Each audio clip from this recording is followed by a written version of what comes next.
Myself G. Revati, working as Assistant Professor, the Department of Electronics and Instrumentation Engineering at Erode Sengunder Engineering College. Today we are going to see about the second part in Data Network Fundamentals. Mainly this part covers Transmission Control Protocol and Internet Protocol. We will briefly know about what is the work of Transmission Control Protocol and Internet Protocol in the field of network communication. Okay, first we will see what is a protocol. Generally, we used to call protocol as a collection of rules and procedures for two computers to exchange information.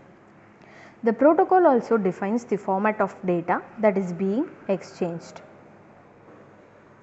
Generally, a network protocol is a set of established rules that will say how to format, transmit and receive data so that the computer network devices will connect the servers and routers to the endpoints, and it can easily communicate regardless of the difference in their underlying infrastructures, designs and standards. The network protocol generally breaks larger process into discrete functions or tasks which will be assessed in every layer of the network. A set of cooperating network protocol is called as protocol suite, whereas transmission control protocol, internet protocol, user datagram protocol are collectively known as protocol suite. TCP/IP, it is used in client server models which includes numerous protocol access layers such as data, network, transport and application layer, which works together to enable the internet connectivity.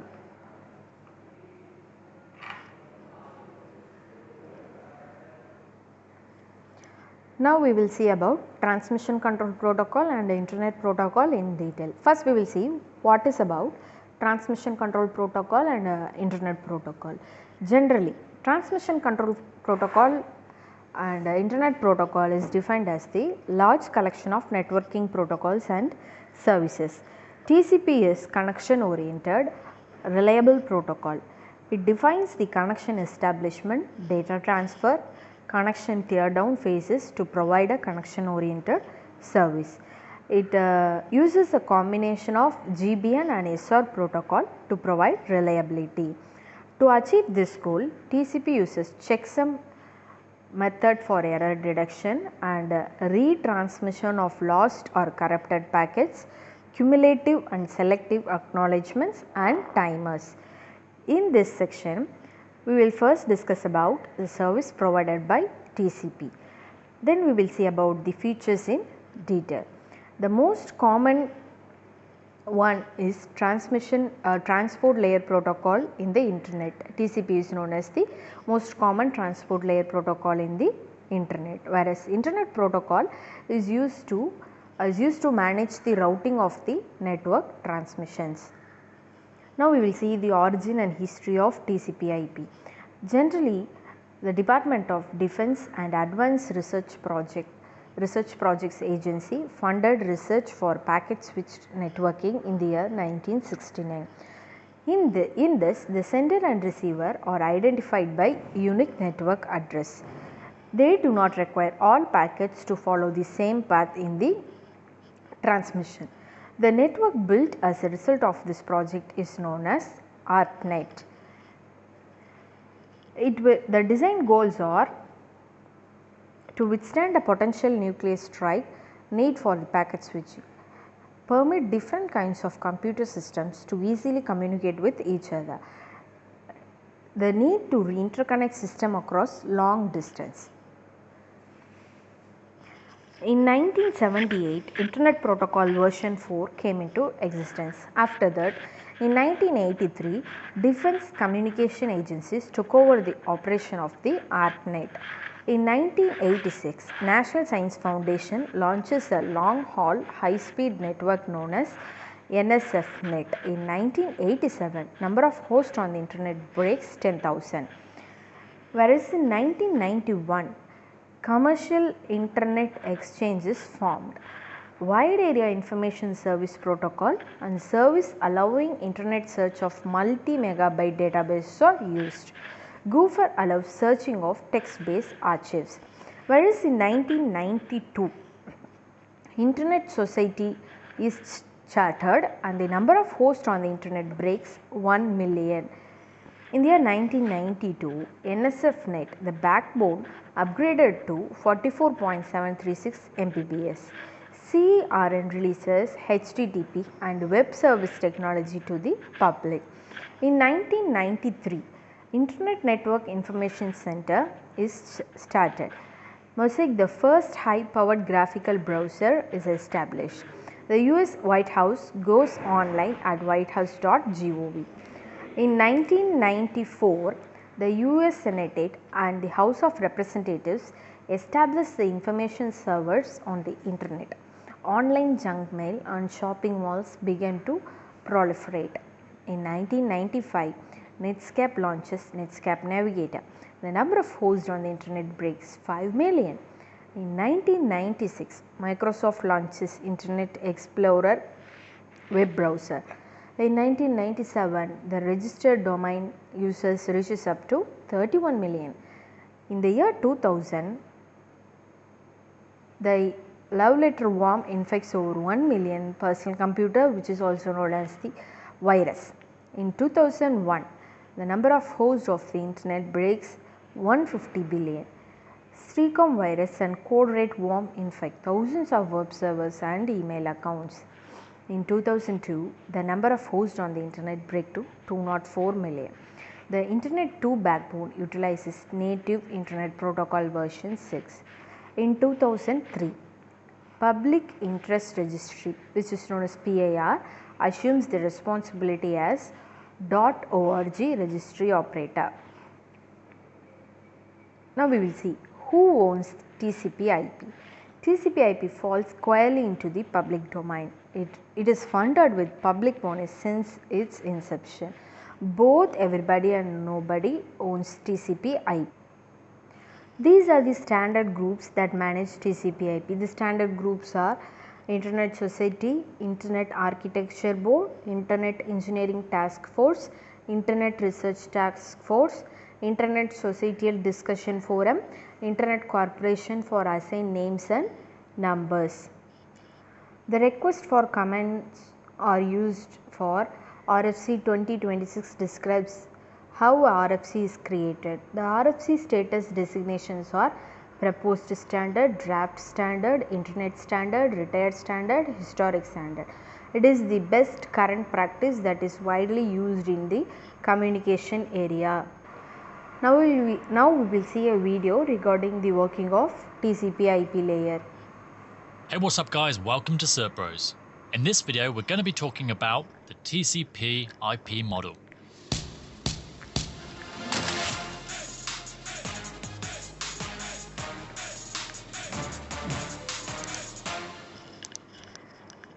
Quick warning, we're going to be referencing the OSI model a lot here.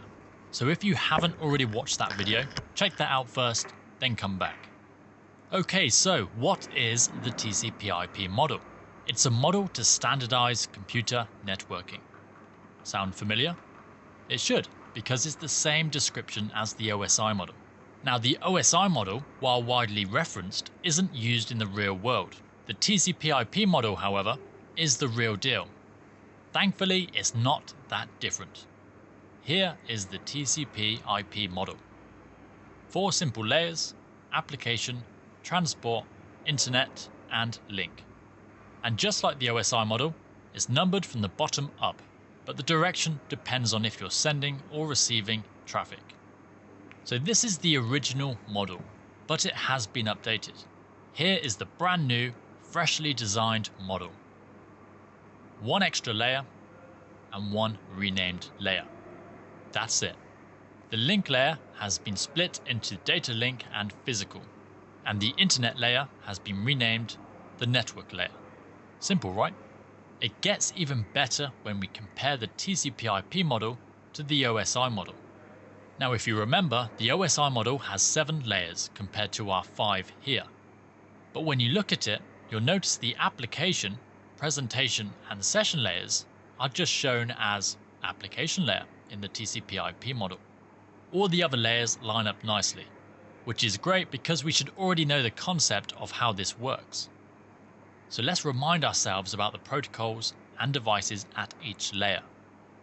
At the application layer, we have application protocols such as HTTP, FTP, and SMTP. The two most common transport protocols are TCP and UDP. Port numbers are also added here. At the network layer, we have the Internet Protocol, or IP. Routers also operate at this layer. The data link layer contains Ethernet. Switches typically operate at this layer, although you can get layer 3 switches that have some routing capabilities. Finally, we have the physical layer. Think of everything we can touch and feel here. Things like cables and network interface cards. Okay, so as we send data, each layer will add its own bit of information. This process is called encapsulation. When we hit the physical layer, the data is transmitted over to the receiving device. The receiving device then starts to decapsulate the data. We saw this in the OSI model, but in this video we're going to take a closer look. We start with our application data at layer 5. This is then passed down to the next layer where the transport information is added. Let's say it's a TCP header. Each time a header is added, this will contain specific information. For example, a TCP header will contain things like the source and destination port number, sequence numbers, and a few more bits of information. We'll go over this in more detail in a separate video. We then move to the network layer, where we add the IP header. This will contain the source and destination IP address, as well as some other bits of information. Lastly, we have the data link layer. Here we add not only a header, but a trailer as well. The header contains mainly the destination and source MAC address, and the trailer contains some error checking information that the receiving side can check and make sure the data has been received correctly. Once the data hits the physical layer, it is physically transmitted. So, we've gone through the encapsulation process. It's important to note that at each stage, the data has a specific name. At layer 5, the data is called, well, it's just called data at this stage. Once the transport information has been added, it's now called a segment. Adding the network layer information makes our segment a packet. And finally, once we add our data link information, the packet becomes a frame. Now, once data has been transmitted, the receiving computer decapsulates the information. It will check the destination MAC address for that frame, and if the frame is destined for our computer, it's processed further. The computer then checks the IP information off the packet. Again, if the packet is destined for our computer, it's processed further. The transport information is read and the application data is sent to the receiving application. So that's it for the TCP/IP model. After looking at the OSI model, thankfully there isn't much else to learn. This video is part of our full CCNA course, which Generally, TCP/IP was developed before OSI model. Therefore, the layers in TCP/IP protocol don't match exactly with those in the OSI model. TCP/IP protocol is made up of 5 layers. They are physical, data link, network, transport, and application layer.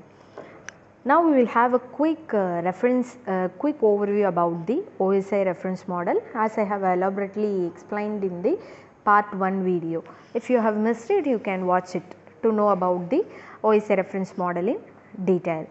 OSI reference model, it is also known as a network reference model. Formally it is known as ISO/OSI.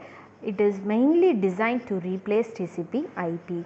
The OSI model is the standard way to explain how the network operates and what are the configuration, what are the different type of networks that we are going to use in the communication networking.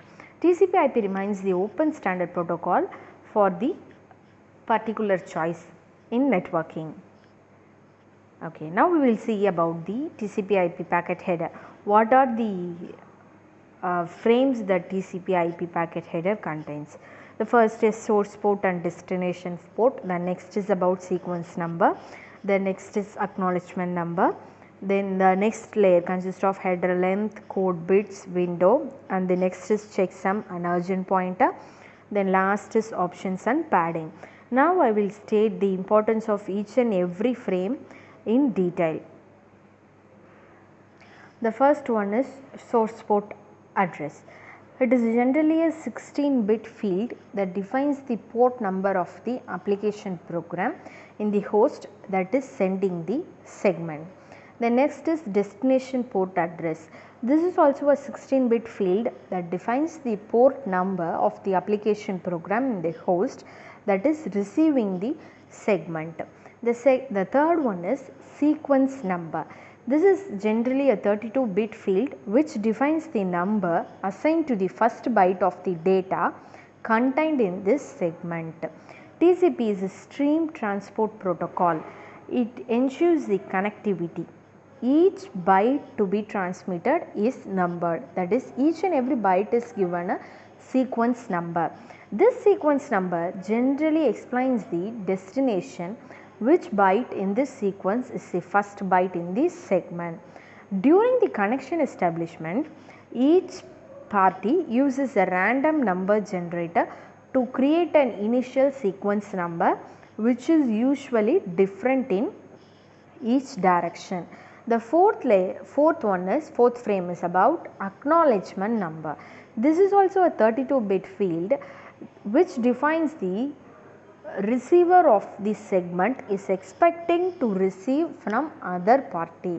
If the receiver of the segment has successfully received byte number x from the other party, it returns x plus 1 as the acknowledgement number. Acknowledgement and data can be piggybacked together. The next one is header length. It is a 4-bit field that indicates the number of 4-byte words in the TCP header. The length of the header can be between 20 and 60 bytes. Therefore, when we want to calculate the value of the field, it is always between 5 and 15. The next is code bits or control. The code bits this field consists of 6 different control bits or flags. They are urgent pointer, acknowledgement pointer, push, reset, synchronization and finish or enable. This field mainly controls the transmission of the data. The urgent pointer validates the urgent pointer field. Both this bit and pointer indicates the data in the segment are urgent. The next is acknowledgement. It validates the acknowledgement field. Both are together and have different functions depending on the segment type. Next is PSH, that is push. It is used to inform the sender that the higher throughput is needed. If possible, data must be pushed through the path. Next is reset. Reset bit is used to reset the connection when there is confirm in the sequence number. The next is synchronization bit. It is used for the sequence number synchronization in 3 types of segments. They are connection request, connection confirmation and confirmation acknowledgement. The last one in control bit, that is code bit, is EIN. It is used in connection termination in 3 types of segments. They are termination request, termination confirmation and confirmation of ACK for termination. The next is window size. This field defines the window size of the sending TCP in bytes.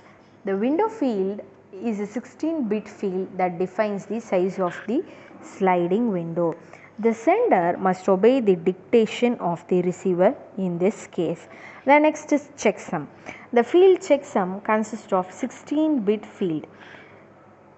The calculation of checksum for TCP follows same procedure as UDP. The use of checksum is optional in UDP, whereas in TCP the checksum plays a vital role. It is mainly used in error detection. The next one is urgent pointer. This is a 16-bit field which is valid only if urgent flag is set when the segment contains urgent data. It defines the value that must be added to the sequence number to obtain the number of last urgent byte in the data section of the segment. The next is options and padding. Options. There can be up to 40 bytes of optional information in the TCP header, whereas in padding they are used to convey additional information to the receiver or for alignment purpose.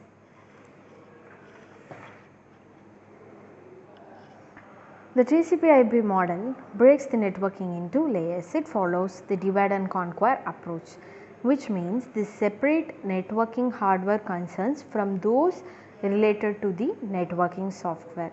The key points about networking are: it is easier to solve problems when broken into layers. Layers operate independently of one another. Changes to one layer need not affect the other layer. Individual layers work together on pair of computers. Different expertise is needed at each layer to gather the information. Layers working together is known as networking. The network protocol usually map into one or more layers. TCP/IP is designed around a layered model. The layers exist to encapsulate or isolate specific types of functionalities. These layers provide services to the layers above it. The layers deliver data to or accept data from the layers below. Generally, this layer is defined as protocol data units. The PDUs include envelope information in the form of specific headers and trails. This is the layer comparison, whereas in OSI reference model we can see it is having 7 layers. They are physical, data link, network, transport, session, presentation and application. Whereas in TCP/IP networking model it has network access, internet, transport and application.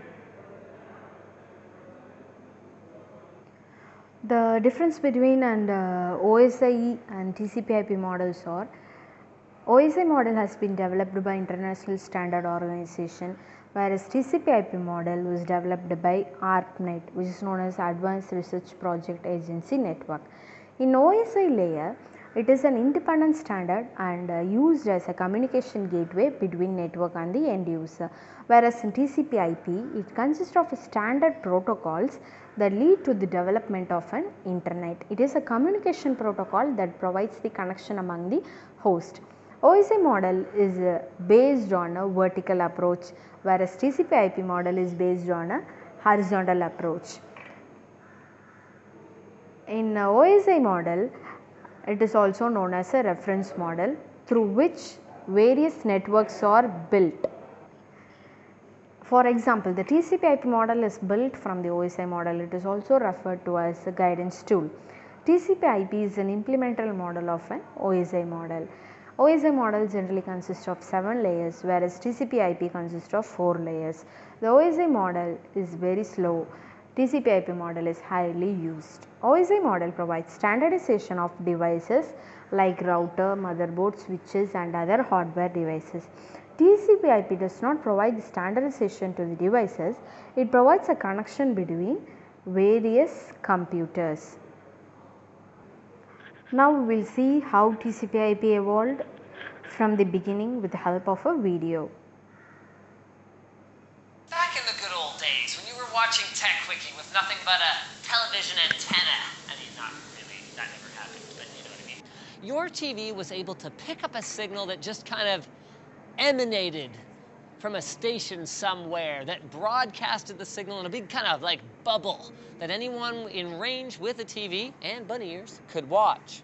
But of course, videos on YouTube and other sites don't work this way. Instead, internet traffic actually has to be routed to the correct place directly. And unlike an old school TV or radio signal, online data has to know where it's going. So how then does it do this?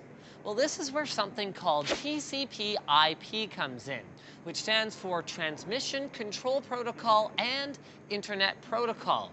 Now, you may have seen some vague references to TCP/IP in your network card or browser settings, but what exactly is that? You can actually think of TCP/IP as a cake or a club sandwich, since the way it works is often conceptualized in layers. It's just that those layers are made up of computer code instead of icing or delicious corned beef. The topmost layer is called the application layer, which is what programs like your web browser directly interact with. This layer has protocols like HTTP if you're visiting websites or SMTP if you're checking your email. The next layer down is called the transport layer, where TCP lives, along with another scheme called UDP, which is a bit faster and useful for low latency applications like online games. After the application layer gets the data from whatever program you're using, it talks to the transport layer through something called a port. Now, each port can be assigned to a different protocol in the application layer so that TCP knows where the data is coming from. For example, most activity in your web browser will go through port 80, which is what HTTP always uses. Once TCP gets the data, it chops it up into small chunks called packets so that they can be disposed of in a nearby lake so no one will ever find, no, sorry, what were we talking about? Where they can individually take the quickest route over the internet to get wherever it is they're going. To make sure that the receiving computer can put the packets back together properly, dental records are included. To put it back together properly into driving directions, a Tech Quickie episode, or an advice animal meme, TCP slaps a header onto each packet that contains instructions on what order to reassemble the packets into, as well as error checking information so that the receiving computer knows whether the packet's data arrived without any mishaps. After this is done, the packets are pushed onto the creatively named Internet layer, which uses the Internet Protocol, or IP, to attach both the origin and destination IP addresses so the packet knows where it came from and where it's going. The data is then sent through the final network layer that handles things like MAC addressing, so the packets go to the right physical machine, as well as converting the data into electrical impulses that will actually pass through the proverbial series of tubes. And although every single packet of data has to go through all of these layers, packet switching actually makes the internet faster than it would otherwise be, since it allows each packet to individually avoid congestion and bottlenecks that would occur if all the data had to travel along the same route during each session. TCP/IP also streamlines things further because it can deal with packets from all your computer's applications so that your browser or game doesn't have to do that by itself. So all this stuff going on behind the scenes means that you're usually not kept waiting for too long. At least not anymore, since TCP/IP didn't exactly save us from blocky videos back when we were all using phone modems that sounded like a couple of droids trying to have a conversation. Wouldn't that be funny, like a sci-fi movie set 30 years from the future where instead of the droids being like beep boop boop boop boop boop boop, they actually sound like modems? I know that's what they're doing.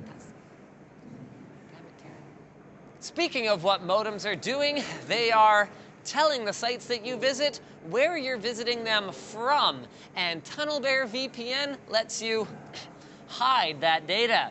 So it allows you to tunnel through up to 20 different countries, allowing you to browse the internet and use online services as though you are in a different country, effectively making it so the websites and services that you visit don't know what your destination IP was. It instead gets replaced as soon as you turn on that TunnelBear switch with an IP somewhere else in the world, wherever you select, in fact. They've got easy-to-use apps for iOS, Android, PC, and Mac, as well as a Chrome extension, and all you've got to do is just pick a country and hit the switch. Your connection will get encrypted, and your public IP will be switched, and you don't have to deal with any of that nonsense like configuring ports or DNS or blah, blah, blah, blah. It's simple enough that my mom could do it.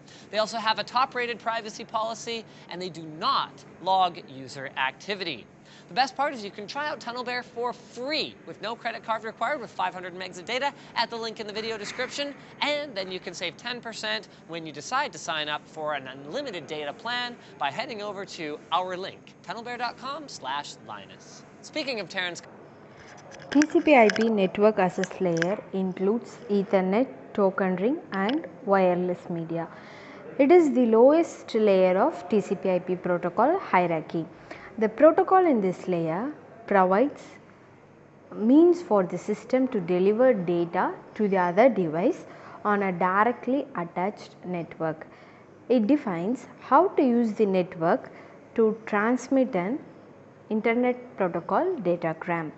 Unlike the higher level protocols, network access layer protocols must know the details of the underlying networks, which includes packet structure, addressing, etc., to correctly format the data being transmitted to compile with the network constraints. The TCP/IP network access layer can encompass the functions of all three lower layers of the OSI reference model, that is the network layer, data link layer and physical layers of the OSI reference model. It also includes wide area network and connection management protocols. It also includes IEEE 802 family of standards, which includes 802.1 used for internet networking, 802.2 used for media access control, 802.3 which is used as a CSMA/CD, and last one 802.5 token ring purpose, used for token ring purpose. It also includes the protocols like high level data link control, frame relay, asynchronous transfer mode and PPP and SLIP protocols. The functions performed at this level include encapsulation of Internet Protocol datagrams into frames transmitted by the network and mapping of IP addresses to the physical address used by the network. One of the TCP/IP strength is its universal addressing scheme. The IP address must be converted into an address that is appropriate for the physical network over which the datagram is transmitted. We can consider the examples of RFC that define the network access layer protocols. RFC 826, that is known as address resolution protocol, which is used to map the IP address to the Ethernet address, whereas RFC 892, which is known as standard for the transmission of IP datagrams over Ethernet networks, which specifies how the IP datagrams are encapsulated for transmission over Ethernet networks. Implementation of the protocols in this layer often appears as a combination of device drivers and related programs. These modules that are identified within the network device usually encapsulate and deliver the data to the network, while separate programs perform related functions such as address mapping. The next layer is Internet layer. The Internet layer is mainly responsible for logical transmission of data packets over the Internet. It can be compared to the network layer of the OSI model. The main functions of the Internet layer are: it will handle the routing between machines across the multiple networks, and it is used in MTU fragmentation, used in addressing and routing. Whereas the other functions are: it transmits data packets to the link layer, it routes each of the data packets independently from the source to the destination using optimal route. It reassembles the out of order packets when they reach the destination. It handles the error in transmission of the data packets and fragmentation of data packets. The protocols used in this layer are Internet Protocol, Address Resolution Protocol, Reverse Address Resolution, Internet Control Message Protocol, Internet Group Message Protocol. The Internet Protocol, it is a connectionless and unreliable protocol that provides the best effort delivery service. It also transports data packets called datagrams that travel over different routes across the multiple nodes. The next one, Internet Control Message Protocol. It monitors sending the queries as well as the error messages. The next one is packet internetwork grouper. This protocol maps the internet address to the host where its physical address is known. The next one is address resolution protocol. It maps the logical address of the host to its physical address as printed in the network interface card. Then last one is routing information protocol. It allows the transmission of message to a group of recipients simultaneously with the help of routing algorithms. The next layer is transport layer. Transport layer is responsible for error-free end-to-end delivery of data from the source host to the destination host. It corresponds to the transport layer of the OSI model. The functions of transport layer are: it facilitates the communicating host to carry on a conversation, it provides an interface for the users to the underlying network, it can provide for a reliable connection, it can also carry out error checking, flow control and verification. A reliable delivery of data from sender to receiver is noted. Fragmentation of outgoing messages and their reassembly prior to delivery to the application layer. The protocols that are used in this layer are TCP, Transmission Control Protocol, which is a connection oriented that is used to transmit data from source to the destination machine without any error. A connection is established between the peer entities prior to transmission. At the sending host, the TCP divides an incoming byte stream into segments and assigns a separate sequence number to each segment. The TCP also manages the flow control so that the fast sender does not overwhelm a slower. The next is user datagram protocol known as UDP. It is a connectionless protocol and also known as message oriented protocol, which provides a simple, unreliable, unacknowledged service. It is suitable for the application that do not require TCP sequencing, error control or flow control. It is used for transmitting a small amount of data where the speed of delivery is more important than the accuracy of the delivery. The other protocol used in this layer is Stream Control Transmission Protocol. It combines both the features of TCP and UDP. It is used for telephony over the internet. The last layer is application layer. It is the highest abstraction layer of the TCP IP model, which provides the interface and protocols needed by the users. It combines the functionalities of the session layer, presentation layer and application layer of the OSI model. The functions of the applications layer are: it facilitates the user to use the services of the network, it is used to develop network based application, it provides user services like user login, naming network devices, formatting messages and emails, transfer of files, etc. It is also concerned with error handling and recovery of the message as a whole. The protocol and services that are used in this layer are FTP, File Transfer Protocol. It is a client server based protocol for the transfer of files between client and server over the network. Next one is Telnet. It provides a bidirectional text oriented services for remote login to the host over the network. The other protocols used in this layer are HTTP, Hypertext Transfer Protocol.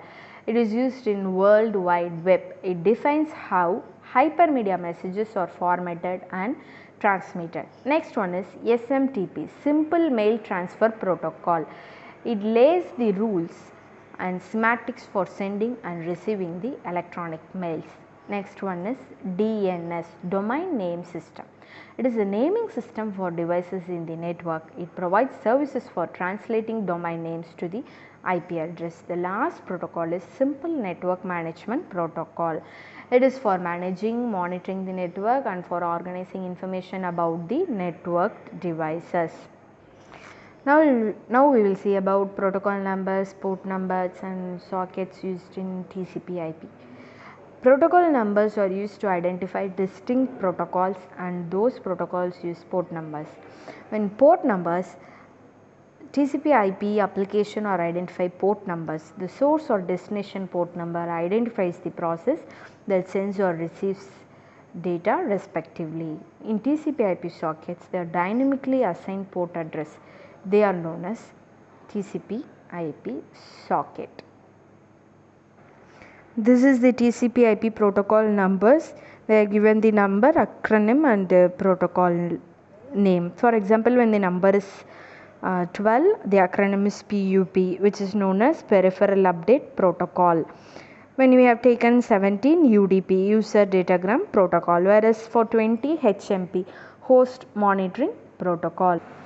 The data encapsulation in TCP/IP. Outgoing data is packaged and identified for delivery to the layer underneath. Incoming data has its encapsulating information from the underlying layer stripped off before it's delivered to the upper layer. Each protocol data unit has an opening component called a header and a closing component called a trailer. Data portion of the PDU is also known as payload. The packet is the basic unit of information transferred across the network, which consists of a minimum of header with the sending and receiving host address and a body with the data to be transmitted. As the packet travels through the TCP/IP protocol stack, the protocols at each layer either add or remove fields from the basic header. When a protocol on sending the host adds data to the packet header, the process is known as data encapsulation.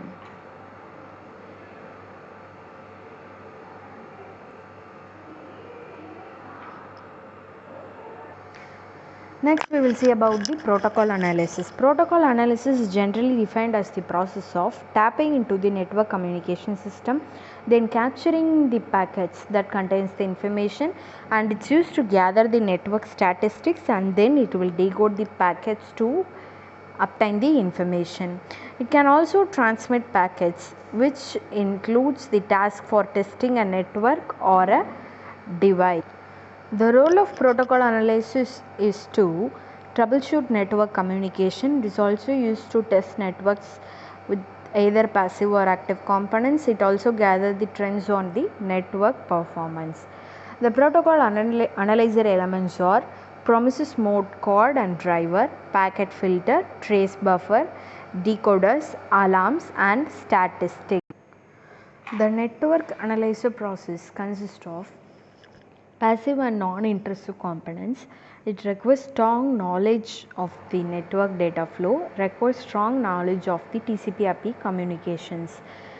It is used to listen and to analyze the network traffic. The information is passed to the promiscuous mode card, then it is passed to the mode driver. From there it gets distributed with the help of the decode system. Finally, it is saved to the disk. If there is any deviation, the alarm gets on and the statistics can be viewed in alarm and statistics bar.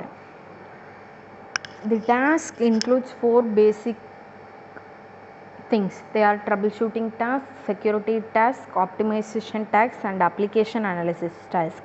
In troubleshooting task, the errors will be eliminated, driver and receiver will be monitored continuously. In security task, the messages will be encrypted from the sending end and will be decrypted in the receiving end. In optimization task, the data rate is optimized for speed transmission. In application analysis, the entire communication is analyzed with the help of the application analysis tool. This is the window of the decoding process, which has different views, and this is the statistics window, how we can view how the packets are distributed with the packet size information. We can place the protocol analyzer on a network with the following steps. Hubbing out. Placing a hub between a device of interest and the switch and connecting the analyzer to the hub. Then port redirection. Switches can be configured to redirect the packets traveling through one port to the another port. Then last one is remote monitoring. It collects the traffic data at a remote switch and send the data to a management. This is the analyzer protocol analyzer placement example. The analyzer is placed in the first position, then we have two clients, then server and analyzer is connected with the help of hub. All the connections are routed to the switch RMON agent. The last is internet protocol. It is a connectionless protocol. There is no concept of job or a session is required. Each packet is treated as an entity itself, that is, it is independent of everything. The next is, it is an unreliable protocol. It is unconcerned with whether a packet reaches its eventual destination or whether they arrive in the original order. IP cannot tell if packets were lost or whether they were received out of order. IP packets are not identified as a part of sequence or belonging to a particular job. Now we will see the IP packet header.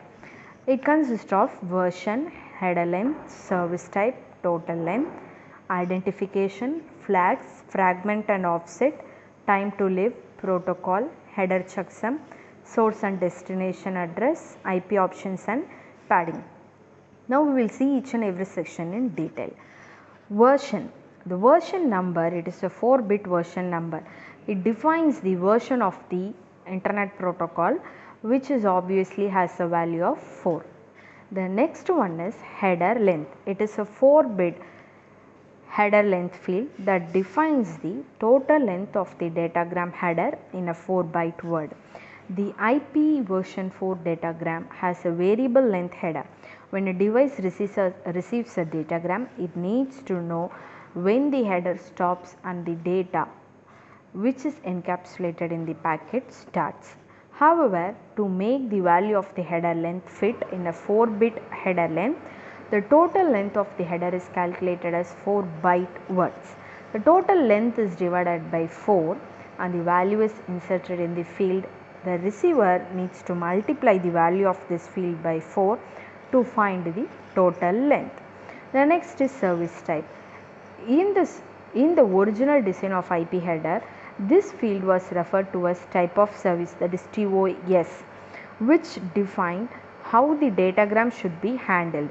In the late 90s, IETF redefined the field of differentiated services that's used to align a 4-bit boundary. The next one is total length. It is a 16-bit field that defines the total length of the IP datagram in bytes.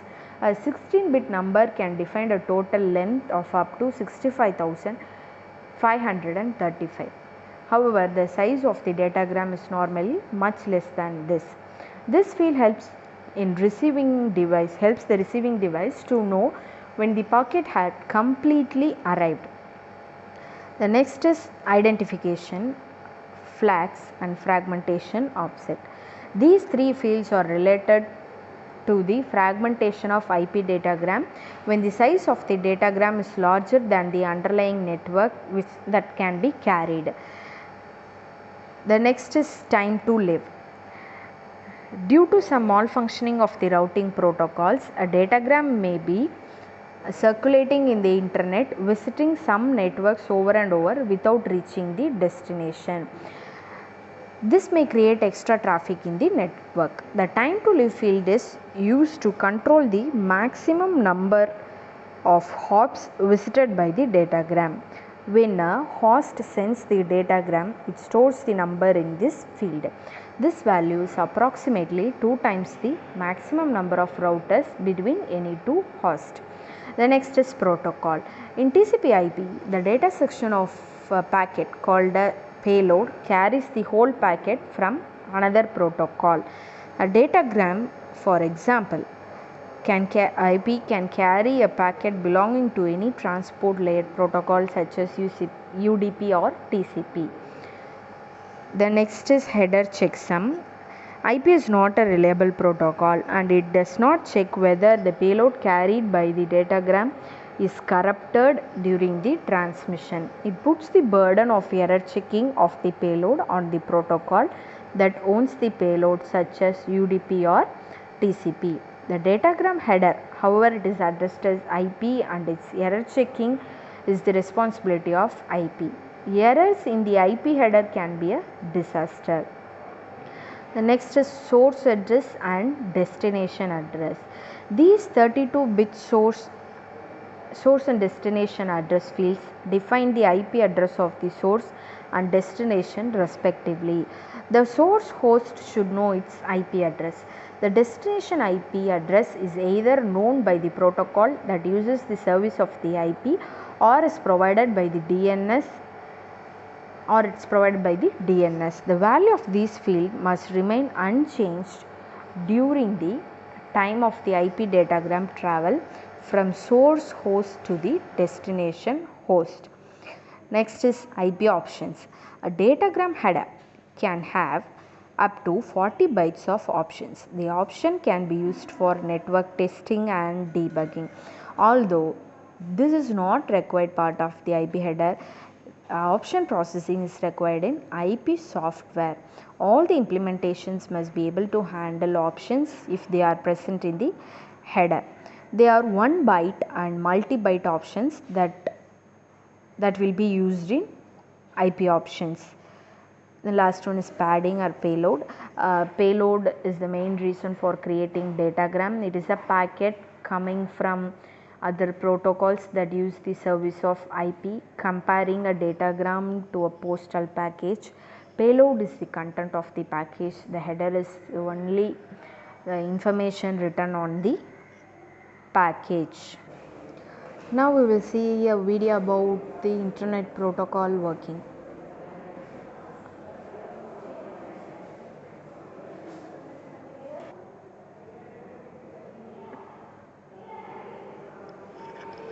We've all sat down and sent out an email message before, but have you ever thought about how the message gets from one place to another? This is Internet Protocol Explained. Our language is very different from the language that a computer uses, so the messages that we create need to be translated from an alphabetic text into an electronic signal before they can be sent. This translation is handled in the computer by the separate modules in the communication protocol. Because these protocols, or rules of conduct, usually communicate with 2 or more modules, they are best described as layers in a stack of protocols. These layers are the application layer, transport layer, internet layer, the link layer, and physical layer. The messages that we send are filtered through these layers and broken down into small chunks of data called packets. We start with the application layer to create our message. One example of a protocol from the application layer that you may be familiar with is the Hypertext Transfer Protocol, or HTTP. The transport layer uses the Transmission Control Protocol, or TCP, to encapsulate the data blocks from the application layer. It then moves to the internet layer, where the Internet Protocol, or IP, is used to deliver the packets. These packets are delivered through the link layer, which is an Ethernet cable, to the physical layer, which is the basic hardware of your computer network. The computer that receives these data packets moves them through the protocol stack in a reverse order, so that the message can be reconstructed and understood. This has been Internet Protocol Explained. The advantages of TCP/IP protocol are: it is an industry standard model that can be effectively deployed in practical networking problems.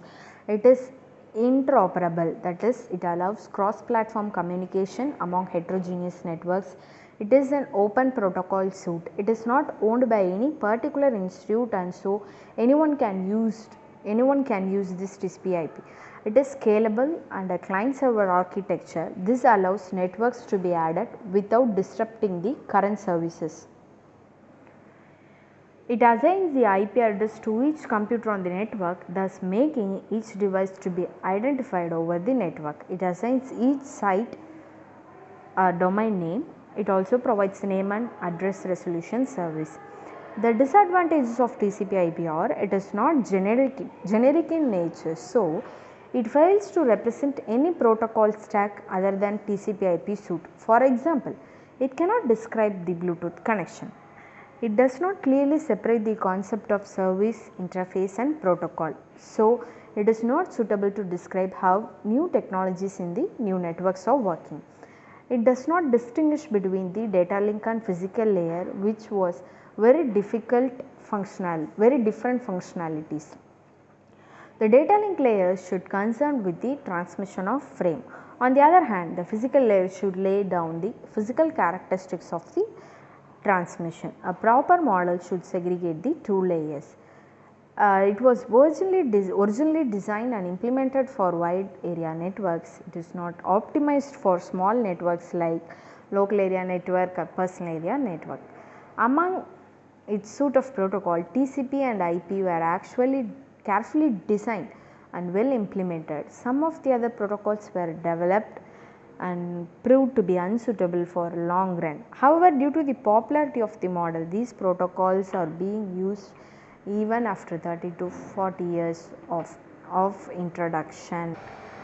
Now we will see a video relating to OSI model. As I haven't shared it in the first part, I am sharing it in the second part.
I hope both part 1 and part 2 will help you to know about data network fundamentals. Thank you.